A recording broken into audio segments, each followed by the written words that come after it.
genuinely a man who needs a little introduction, one of the world's leading authorities on creative thinking. So without further ado, over to you, Edward.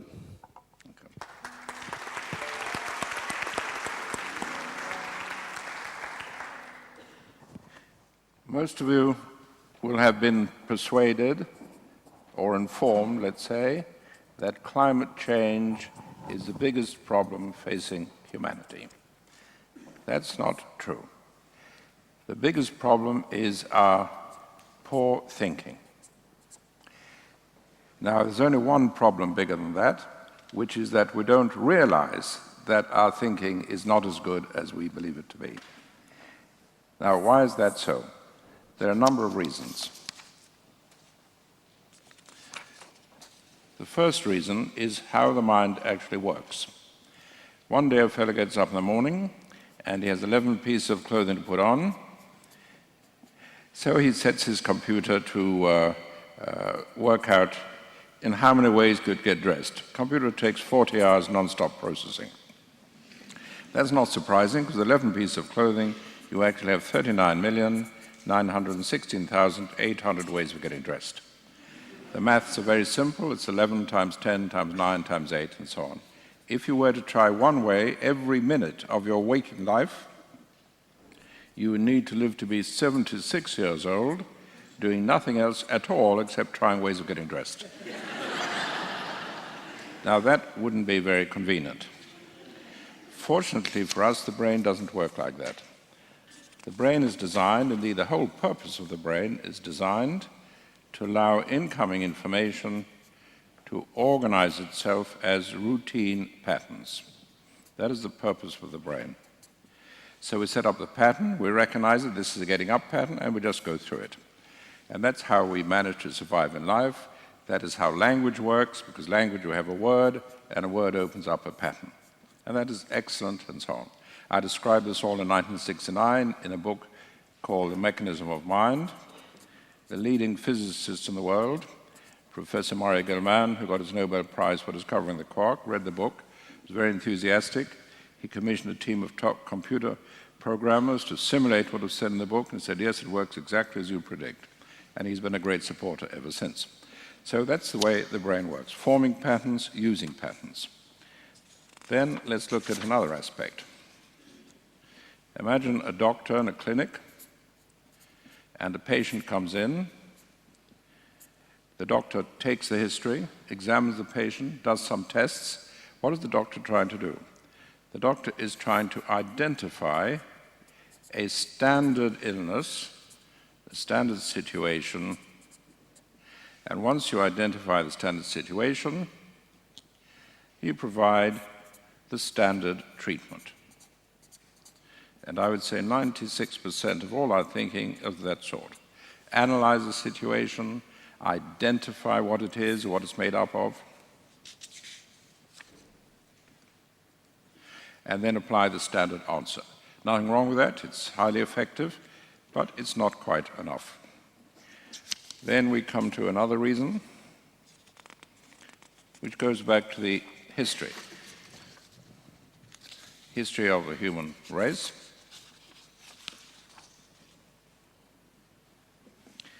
Now, when Greek thinking came into Europe at the time of the Renaissance,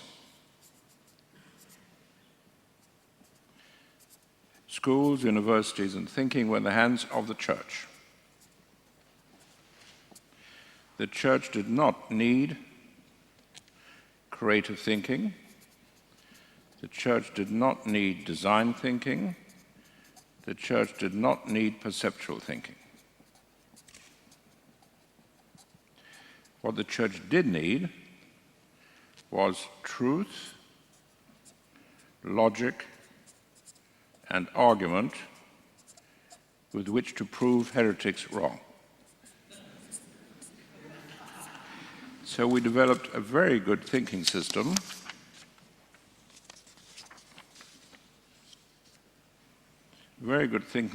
for finding the truth. And that has stood us very well indeed in science, technology, and so on. What we have never done culturally we have never developed thinking for creating value. To be sure, individuals, innovators, inventors, entrepreneurs have done that, but culturally it's not there in education. Thinking for creating value. That's a big difference.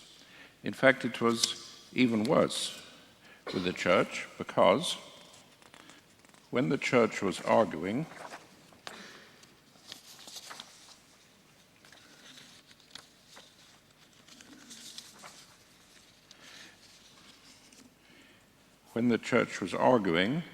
it would start with certain dogma, certain articles of faith, like God is omnipotent and so on.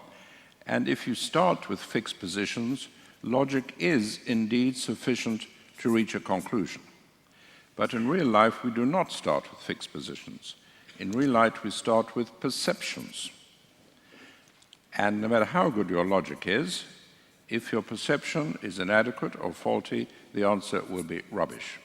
Indeed, research at Harvard by a friend of mine, David Perkins, shows that 90% of the errors of thinking are not errors of logic at all, they're errors of perception. But this didn't matter for the church because they started with fixed dogma. So we developed thinking based on our patterns, routines, logic, and so on, which is excellent, but not enough. And that's why some time ago, and I mentioned it yesterday, I had to invent a new word. The new word is EBNA. EBNA means excellent, but not enough.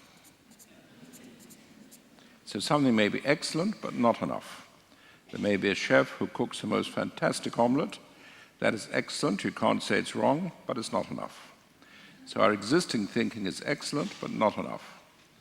It's rather like saying a circular saw is excellent for what it's supposed to do, but not very good for cleaning your teeth. In other words, our existing system is very good for looking at what is, but not very good for creating what can be, which is where creativity comes in.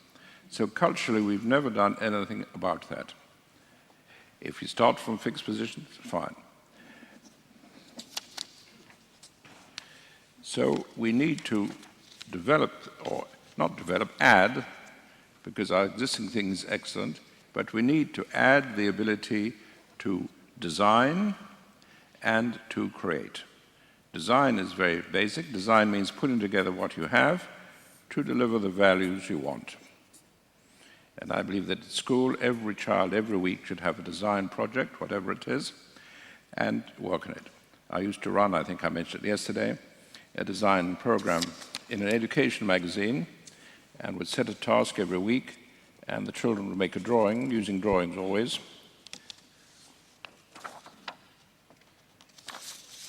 Of designs, and one of the exercises was the dog exercising machine, and most of the youngsters would have a treadmill and the dog running on the treadmill and a bone hanging at the end to motivate the dog. But one child, age 4, had a different idea. His dog was towing by means of a string harness, a little trolley, and on the trolley was a car battery from which emerged an electrified prong. And he said, if the dog stops, the trolley will run into him and make him go again. Everyone else was trying to make the dog exercise. This kid said, no, let's prevent him stopping. And design, a very key part of thinking, very neglected. So we have excellent thinking, but not for design, not for creativity. There's no magic about creativity. The brain for creative thinking. The brain forms patterns. Now, all patterns are asymmetric. What does that mean? It means you go from A to B, but you can also go from C to A, but not from A to C. That's asymmetry of patterns. All patterning systems are asymmetric. Now, that gives rise to humor, which is by far the most significant behavior of the human mind, Reason is not particularly significant. Any sorting system run backwards is a reasoning system. Humor depends on asymmetric patterns. You go along here, you get taken here, it makes sense. Typical example I use is old man of 90 dies, goes down to hell.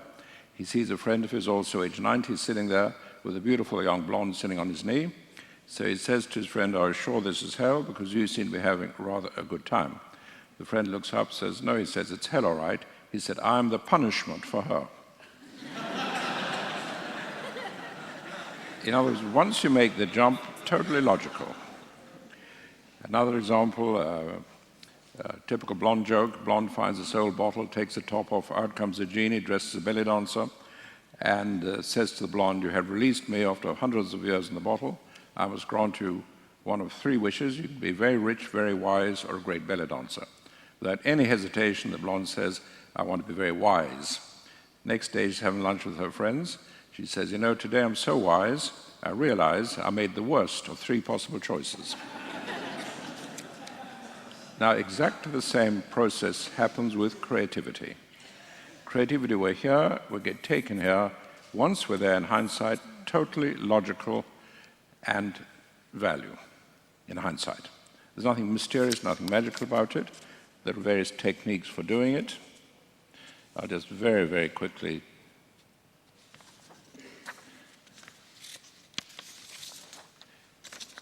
mention them.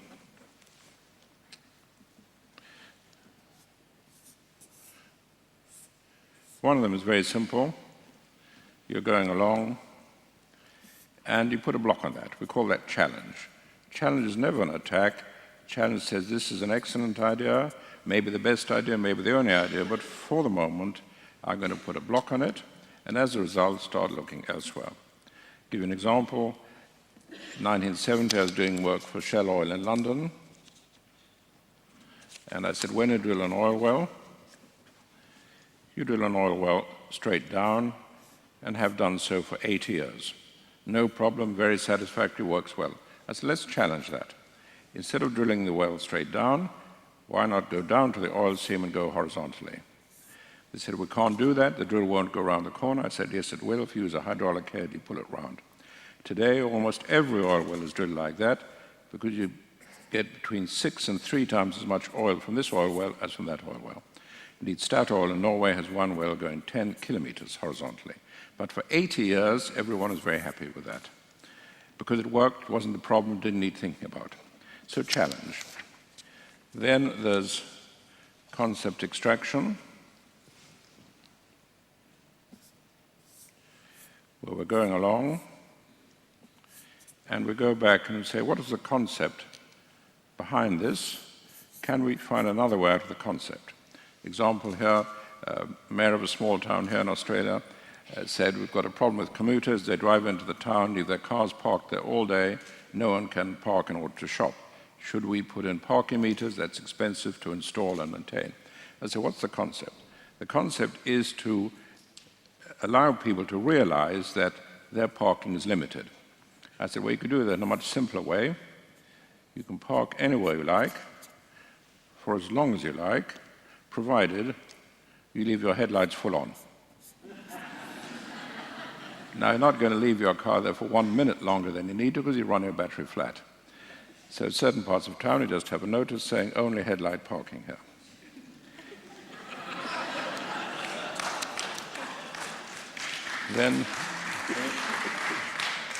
Then there's provocation. Provocation really upsets philosophers and logicians because provocation allows you to say something which you know is totally wrong. We call it provocation. And then you use what I call movement to move there. Once you're there, it makes sense. I'll give you a very simple example. One time I was talking to the California Ecology Department, about 500 people, and they said we have a problem with rivers flow this way, factory puts out pollution, people downstream suffer. So as a provocation, I said, the factory is downstream of itself. Sounds pretty impossible, how can it be here and here at the same time? From it comes a very simple idea, which is that normally you take in your water and you put out your pollution. We legislate that if you build a factory on the river, your input must always be downstream of your own output. So you're the first to get to your pollution. That is now legislation in 13 countries around the world. Very obvious. Take more care in what you put out because you are going to be the first to use it. Then there's another process. This is the last one I'm going to mention.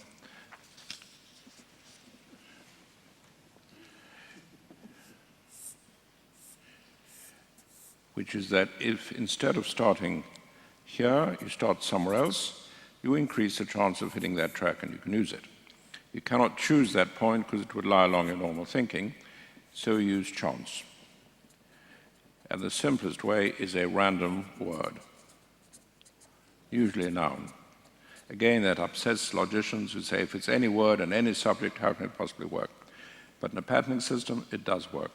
One time, one of my trainers in South Africa, setting up a workshop one afternoon for a steel company, Citicorp, just using this technique, they generated 21,000 new ideas in one afternoon. All these processes can be learned, applied, used, quite formally, quite deliberately. There's no magic, there's no mysteriousness about them. So we can develop additional habits of thinking, not instead of what we do, but in addition to what we do, to generate ideas.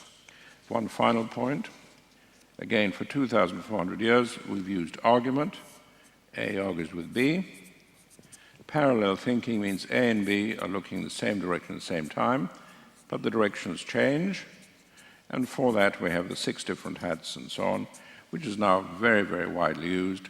Last year, I was told by a Nobel Prize economist, he said, last week I was in Washington, the top economics meeting, they were using our 6 hats. Now, one final point I want to make, and then I'll stop. Many years ago, at the United Nations, I tried to set up a group to provide some additional ideas. And I had various meetings. Kofi Annan, when he was Secretary General, was at some of the meetings. Proved absolutely impossible. They said, we are not here to think, we're here to represent our countries, not to think. So that's not going to happen. So somewhere in the world there needs to be a source for new thinking, new ideas. So my project is to set up a palace of thinking, could be here in Australia, which would have 2 functions. One is to provide a platform to collect ideas from anywhere and promote the better ones. And secondly, to set up specific creative meetings to look at world issues, world problems. In other words, our existing thinking is good for recognizing past and standard situation, not good for designing new possibilities. So that's why I say that our thinking, the limits of our thinking are the biggest problem facing the world. And if we improve that, we might improve our way of dealing with climate change. Thank you.